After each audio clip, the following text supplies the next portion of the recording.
Those grainy old newsreel images of migrants coming ashore at Fremantle to start a new life in Australia are being reprised. While modern Euro migrants arrive by air these days, the reason is still the same as it ever was. They're escaping chaos in search of economic certainty. Right now, your fate in Europe depends almost entirely on the country in which you live, and currently that means migrants from the crippled economies of Greece and Ireland are lining up in their droves to come here, just as they did in the 50s and 60s. Here's Charlotte Hamlin.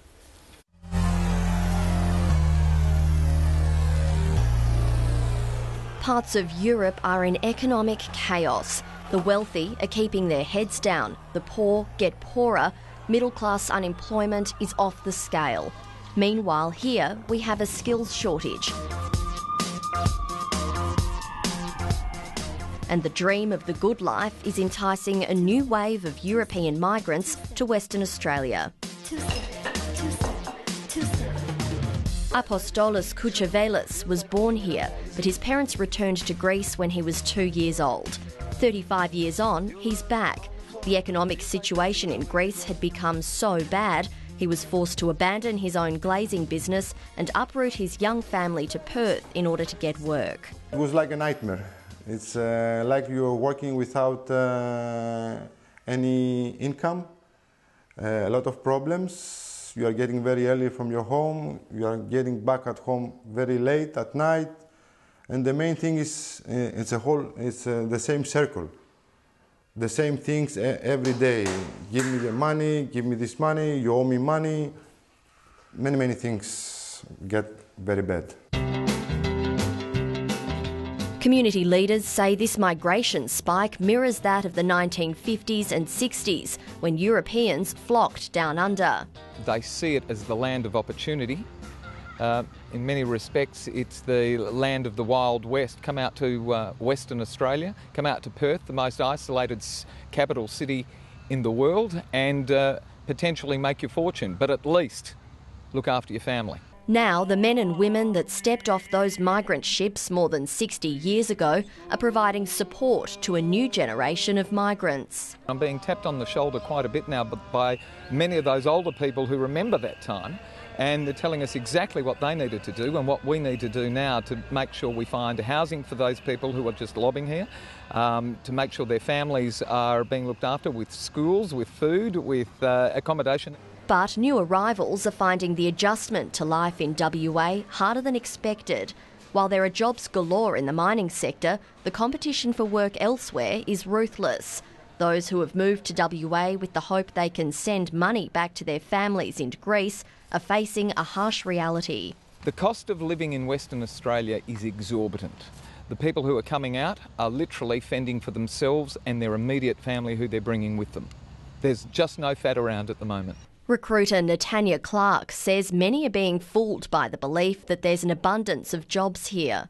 The perception that is a little bit off is that yes, we absolutely do have a skills shortage, but I think that's being confused too much with a people shortage.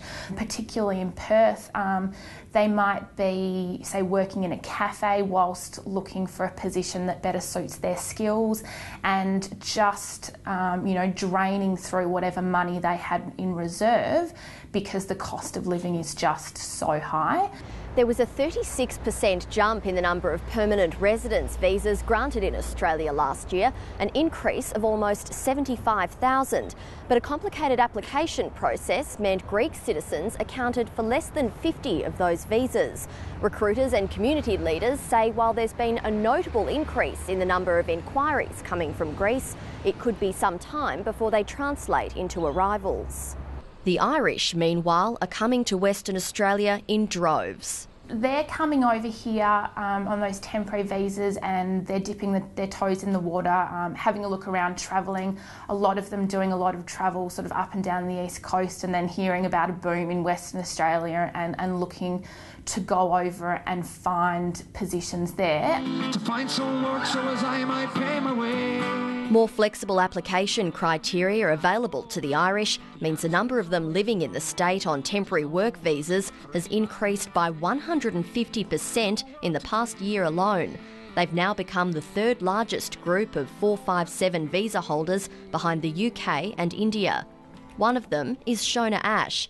She was working in Ireland's banking sector when the global financial crisis hit. Things were quite tough with the recession, the economic crisis, and there was a lot of pressure on myself and it was quite stressful. Shona moved to Australia a year ago and has settled in an administration position with a telecommunications company. Her boss, Kim Illman, says the number of Irish job applicants knocking on his door has increased dramatically. At the moment, we've got 10 Irish, a couple of UK guys as well. 6 months ago, had none. The benefit for us is the fact that we get a far greater choice of staff, because when we get 30 applicants and 24 are Irish and 3 are Australian and then 3 from somewhere else, I'm picking from a very small pool if I just want Australians. Shona knows plenty of Irish workers who made the move to Australia around the same time as she did. She's one of the lucky ones. In the last few weeks, few months, they are finding themselves stuck in Perth to find work. They have to go up north to the mining towns, and that's where they're getting work. But I even know of some friends who are up in Darwin, up in Karratha, and they're even finding it hard to secure work up there because there's so many Irish. There's so many Irish people coming in every week to WA, so they're snapping up all the jobs. Ireland's ambassador was in Perth this week to speak to community groups, expats and the mining sector about the recent influx of Irish people forced to move overseas to look for work. There's clearly a good fit between a highly skilled Irish workforce finding difficulty finding employment in Ireland and the job opportunities which exist within the Western Australian, the economy in Western Australia and in Australia generally. But he's quick to note that once its economy has recovered, Ireland wants those workers back. What we are about effectively is creating the conditions in which people have options. Right now, significant numbers of people are being need by necessity, by economic necessity, or find themselves faced with little option but to emigrate. It's important that we work together, those of us at home and working with Irish communities abroad, that we create the conditions in which people have that option to stay or to return, should they wish to do it. For Apostolos, Australia is a long-term option. For now, there's no future for him in Greece. His challenge is now settling his family into a new life in Western Australia. I'm satisfied because things are getting better and better in my life. I've been calm, I can see my kids more and more out before I was in Greece, and I think we are okay for the moment, and I think the future is in front of us.